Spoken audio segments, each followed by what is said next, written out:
અત્યારે શું છે, આખું શાહીથી બાબુ અધિકારીઓ જે શહેરની ભૂગોળ નથી જાણતા, ખાલી માત્ર નકશા ઉપર જો કામ કરવાનું હોય, સ્થળ સ્થિતિનું ત્યાંના વિસ્તારના રહીશો સાથે સંવાદ કર્યા વગર જો કંઈ કામ કરો તો એમાં અવ્યવસ્થા ઊભી થાય, પૈસાનો ધુવાણો થાય અને છેલ્લે 2-3-4 વર્ષે પાછું ફરી એ બધું તોડીને રસ્તા ખુલ્લા કરવા પડશે એવી મને એવી શંકાઓ છે કે આ 5 વર્ષે આઇકોનિક રોડ પહોળા કરવાના નામે રોડ તૂટશે અને આ ખર્ચો કોણ ભોગવશે? ભૌતિકભાઈ જાણે છે કે વર્ષો પહેલા ગૌરવ પથ બન્યો હતો ભમરિયા નાળાથી તે મોઢેરા 4 રસ્તા સુધી, એનો ભંગાર કોને વેચી માર્યો, એ કોના શાસનમાં એ બધી અવ્યવસ્થાઓ ઊભી કરીને પછી એને રોડ પહોળો કર્યો?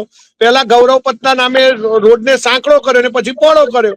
એટલે અવ્યવસ્થા છે. સરકારી અધિકારી આઈએસ હોય કે બીજા કોઈ મોટા કલેક્ટર હોય, એ મહેસાણા બહારના હોય, એમને બહુ સ્થાનિક લેવલની ખબર ના હોય.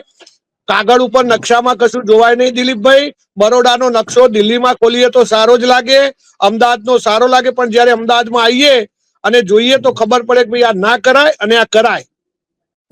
તો ભૌતિકભાઈ, આ જે ત્યાં જે કંઈ થઈ રહ્યું છે તો એના માટે જવાબદાર કોણ છે? વહીવટદાર કોણ છે ત્યાં? ભાજપના નેતા